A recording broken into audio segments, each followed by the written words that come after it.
What is sleep hygiene? What is all that talk about sleep hygiene? We're going to talk about what sleep hygiene is and what it does for you.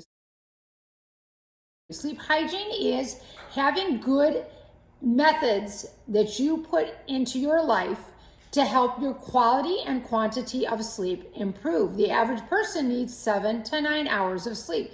And we know not only is sleep linked to depression, which is kind of the emphasis of our series here, but sleep is also linked to increased risk for cancer, infection, heart disease, stroke.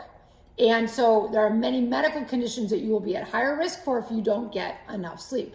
What can you do that is sleep hygiene to help you get better quality of sleep?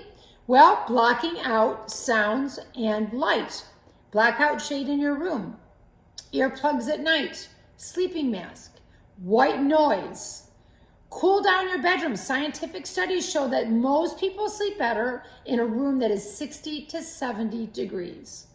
A new mattress. Most people should be replacing their mattress every 5 to 8 years. A medium to firm mattress is the mattress type that seems to do the best for quality and quantity of sleep.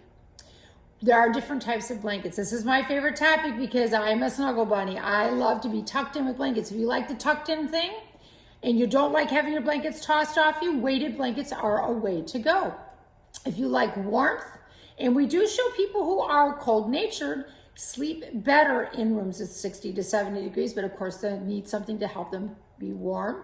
My favorite thing is a heated blanket. As a matter of fact, I have now moved on to a heated weighted blanket because I like to be tucked in and I like the warmth. So heated blankets, weighted blankets, or a heated weighted blanket.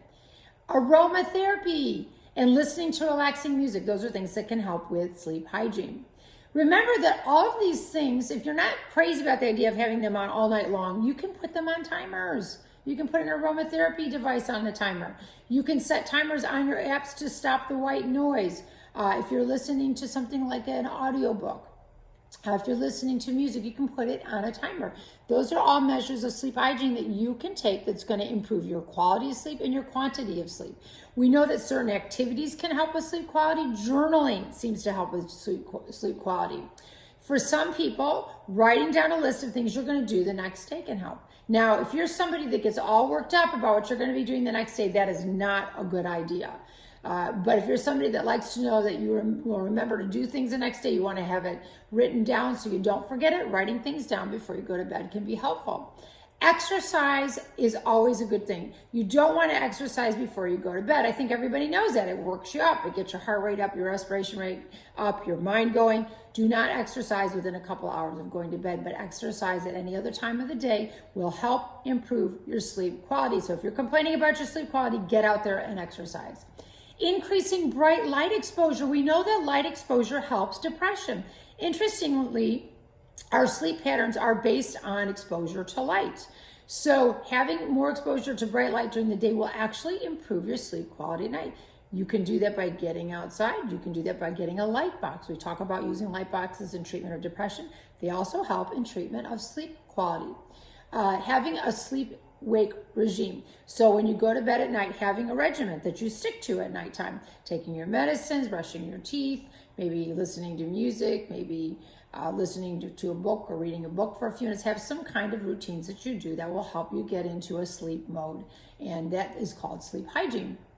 Taking a warm bath or shower relaxes muscles, relaxes the mind, and that's something that has been shown to improve sleep quality.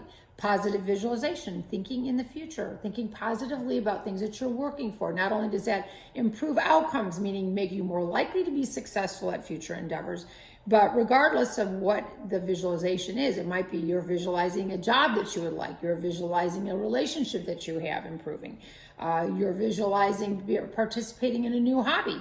Positive visualization helps sleep quality. If you're an anxious person that brings a lot of negativity and thoughts and you lay in bed at night and think about things that are unsettling to you, cognitive behavioral therapy with a counselor is very helpful to improve sleep quality. Also, some basic things I think most people know: you don't want to eat late at night before bedtime. You don't want to be looking at a bright screen. Avoiding caffeine, alcohol, and nicotine in the evening are good. You may feel like those things relax you. You may feel like especially alcohol or nicotine will let you, but they have been linked to, scientifically shown to decrease your sleep quality. Obviously, drinking a lot of fluids will get you up at night to use the restroom. So that's something that's important to avoid too. There are supplements that can help with sleep quality. We know that melatonin, ginkgo biloba, glycine, valerian root, magnesium, lavender, and certain amino acids can help with sleep quality. There are also some modern devices that you can use that I have not referenced. There are wearable devices that you can use that will record your sleep quality at night to let you know, are you suffering from poor sleep quality? Are you tossing and turning a lot? These things can be worn on your wrist, they can be worn on your finger, and they can help you to evaluate if you're tired in the morning because you're getting poor sleep quality.